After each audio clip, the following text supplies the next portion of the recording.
just keeping an eye out for the postman. You know, usually the Valentine's deliveries come by now. Big truck. Anyway, keep waiting. I don't know. What's love got to do with it anyway? Love is like oxygen. Love is a many splendid thing. Love lifts you up where you belong. All you need is love. That's the image we're shown, isn't it? That's what we grow up with all those romantic films and songs. And they all follow the same pattern, have you noticed? It's usually boy meets girl, boy loses girl, usually through some hilarious mishap or misunderstanding. Boy gets girl back, the end. It's the story arc of most films, to be honest. But to me, as much as I love a good rom-com, and don't get me wrong, I'm a soppy old so-and-so, or a romantic, whichever way you want to look at it. I love all that, I really do. But when it ends like that, when they get back together and they walk off into the sunset, that's not the end. That's not the end of love, of a love story. That's just the beginning. You know, true love in my eyes is putting the bins out. It's going for the 17th game of snakes and ladders just to give your partner a lie in. It's all that stuff that's not quite so glamorous, isn't it? But it's more wonderful. I've always tried to seek like realistic films and realistic romantic songs. The closest I've come so far, and I absolutely love this, is from the boss, Bruce Springsteen. Put my teeth in. And he's got a song that goes, "We said we'd walk together, darling, come what may. But in the twilight, should we lose our way? If as we're walking a hand should slip free, I'll wait for you. And if I should fall behind, wait for me." That to me is such a lovely image of walking together come what may, and acknowledging that it's not easy. I heard a vicar once give a sermon in the middle of a wedding. It was an actual wedding ceremony. And he said this, he said, I have lots of people, lots of couples come to me and they ask if they can write their own vows. And I always say no. And the reason he gave was so good, because he said, I know what would happen if they wrote their own vows. They'd be very lovely, but they'd all be, oh, when I first saw her eyes, they twinkled and sparkled and my heart leapt, and all these things, which might be lovely, but actually if you look at the marriage vows, there's nothing about feelings in them. It's about promises. It's about loving and being committed to that person in sickness and in health and in good times and in bad. And I'd never seen that before. And all this, by the way, it's not designed to kill romance. Far from it. It's the opposite. It's just that in a loving relationship, it's the promise that keeps the romance alive and not the other way around. It's the promise that keeps the romance alive and not the other way around.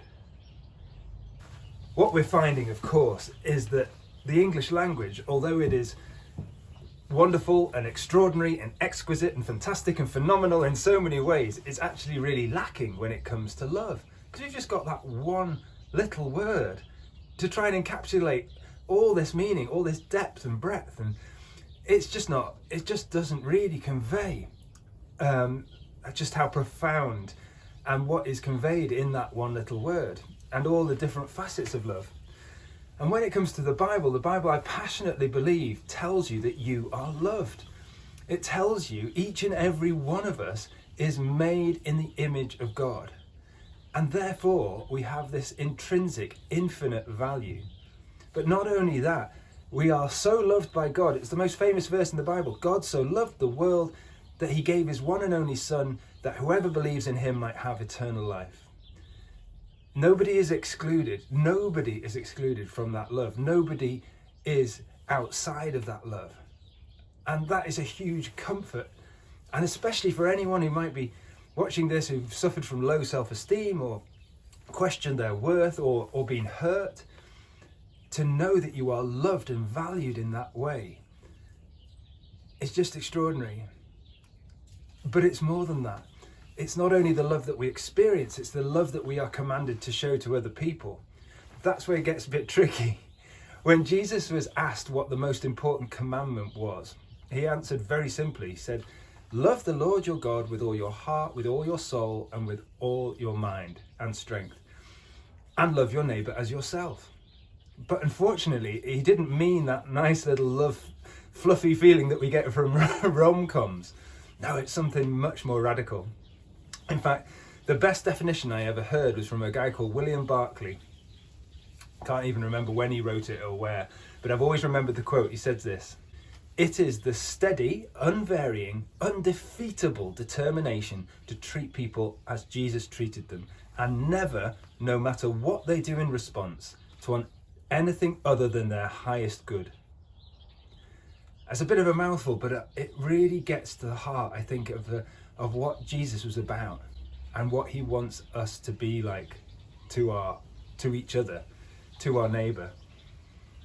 And that is not just a fluffy feeling, is it? That is hard work. To want the highest good of everybody? Is that what Jesus is saying? To love our neighbour, and our neighbour could be anybody. So it could be the person that we disagree with. It could be a person that votes differently to us or supports the wrong football team. Or more seriously, it could be someone who's deeply, deeply hurt us or done wicked things. That is mind-blowing. But that is the truth of what Jesus is saying. And of course, that love doesn't mean accepting or approving of people, but it means wanting their highest good and wanting to overcome evil with good. I know that I can't do that in my strength. I struggle sometimes to even love the people I like, let alone the people I don't like. But actually, I'm more and more convinced that that is the only kind of love that's going to change this world. And the only way I can hope to show it is to get to know the one who's shown it to me. To get to know Jesus Christ as he came and lived and died and rose again to show us how to live and to show us that extraordinary, boundless love of God. And perhaps only in experiencing that and looking to him can we try and show it to other people. That love that wants the highest good for everybody, no matter what they do in response. That is not easy by any means, but I do believe that it is the only thing that can change this world. And I know that because I've seen glimpses of it changing me, and I've seen time and time again people in extraordinary circumstances when they've chosen to love like that, instead of revenge, instead of hate, instead of evil. And they change themselves and the situation, and it brings light into the darkness.